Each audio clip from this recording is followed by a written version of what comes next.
1 वाटी तूर डाळ ह्या वाटीनं मी घेतली आहे. 1 तासभर पाण्यात भिजत घालायला की 10 मिनटं घातलं चालतं, पण मी आता वेळ आहे म्हणून 1 तासभर घालणार आहे. नंतर मिक्सरला बारीक करून रुबवायचं. आता चटणी खाण्यासाठी तयार आहे.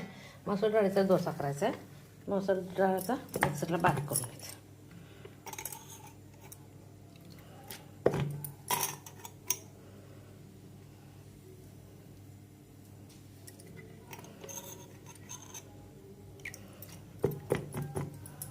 त्याच्यात थोडीशी काश्मीरी लाल चिली घालायची, ओन्ली कलरसाठी थोडासा. डाळ 1 तासभर भिजत ठेवल्या, लगेच केलं तरी चालतं. मी आता वेळ होता म्हणून जास्त भिजली गेली.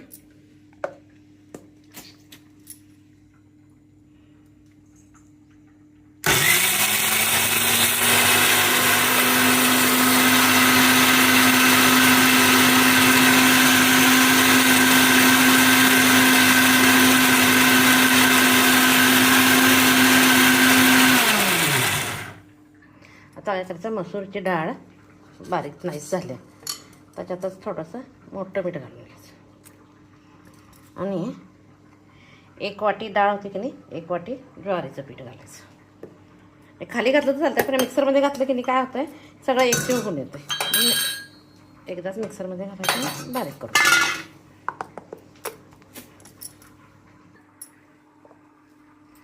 मस्त पीठ तयार झाले. 10 मिनटं झाले की करायला चालू करायचं. आता हे काढून घेते मी.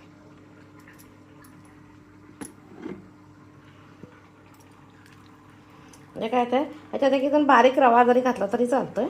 आणि आता ज्वारीचं पीठ, ज्वारी आरोग्यासाठी चांगलं ज्वारीचं पीठ आहे, पण ते 10 मिनटं सोडायचं, डोसे घालायला चालू करायचं. मीठ घातलं. करायच्या वेळी थोडंसं ह्याला नॉनस्टिक तव्याला तेल लावायचं, टिश्यूनं काढायचं आणि चालू करायचं. पीठ तयार झालं. 10 मिनटं सोडून आता तवा तापायला ठेवला.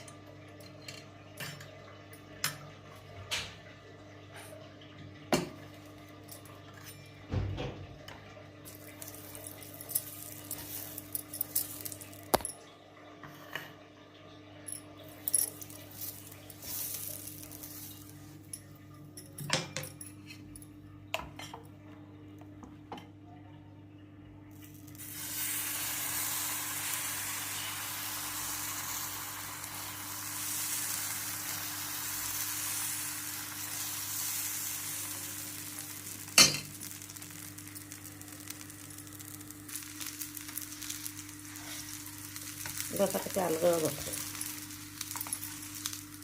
जरासं कांद्यानं तेल लावलं की डोसे खरपूस छान होते. काय करायचं, ह्याच्यातच थोडी कोथिंबीर घालायची.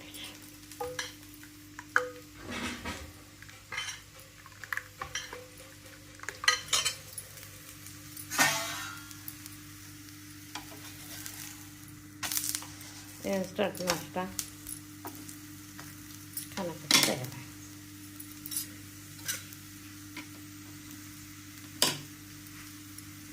तो दाल करें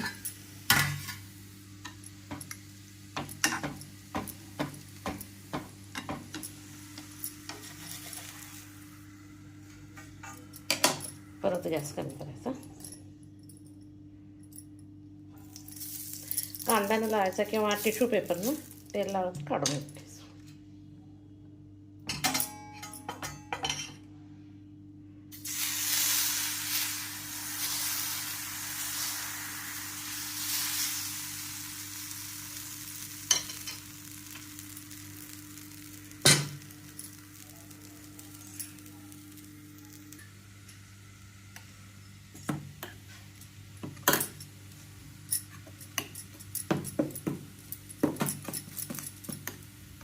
लेमन घातलेलं, लेमन जरासं हलवायचं.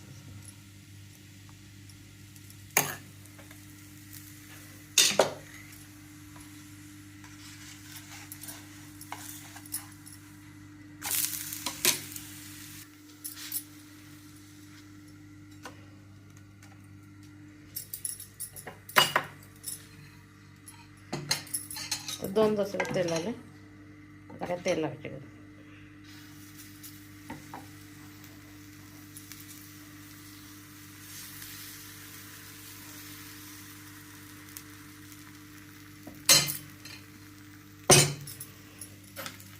इकडे दाल मेथी केली.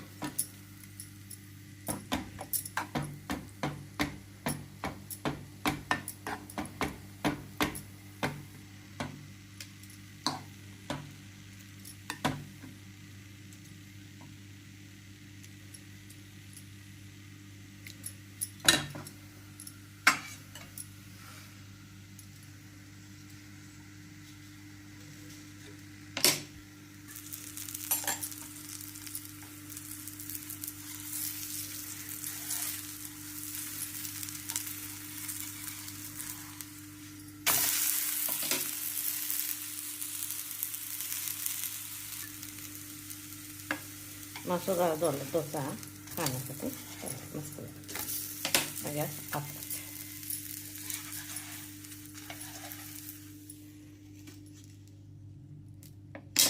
माझी रेसिपी आवडत असेल तर लाईक शेअर सबस्क्राईब करा. मसूर डाळीचा डोसा करण्यासाठी मसूर डाळ 1 तासभर पाण्यात भिजत घातल्या. इकडे दाल मेथी करण्यासाठी शिजायला ठेवल्या. आता चटणी करून घेण्यासाठी चटणीसाठी ओलं खोबरं, हिरवी मिरची, कडीलिंब, लसूण, कोथिंबीर आणि लिंबू, थोडंसं मीठ एवढंच. हे काय घालणार नाही आहे, साखर आम्ही घालत नाही. कोणाला आवडत असेल त्यांनी घालायची. कोथिंबीर, खोबरं, मिरची, लसूण आणि ह्याच्यात चवीपुरतं मीठ घालायचं. मी काय फोडणी पण देणार नाही. आम्ही काय जसं फोडणी तेल जास्त वापरत नाही. कोणाला आवडत असेल त्याने नंतर फोडणी द्यायची. मोहरी आणि लाल मिरची, बडगी मिरची आणि कडीलिंब. मी कडीलिंब आता ह्याच्यातच घातला आहे. मिक्सरला बारीक करून घ्यायची चटणी होती.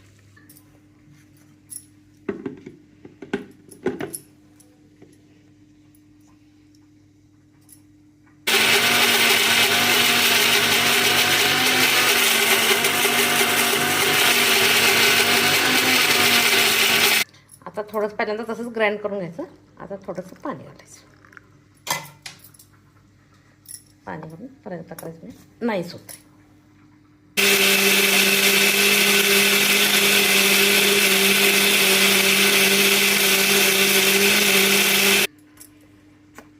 चटणी खाण्यासाठी तयार झाली.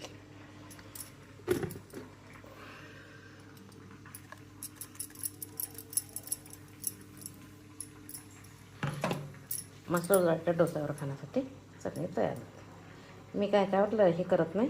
मला पाहिजे तरी तडका करा. डोश्यावर खाण्यासाठी दाल मेथी पण तयार झाली. अगदी साधी सोपी रेसिपी करून ठेवते. दाल मेथी, कोकोनट चटणी आणि मसूर डाळ डोसा.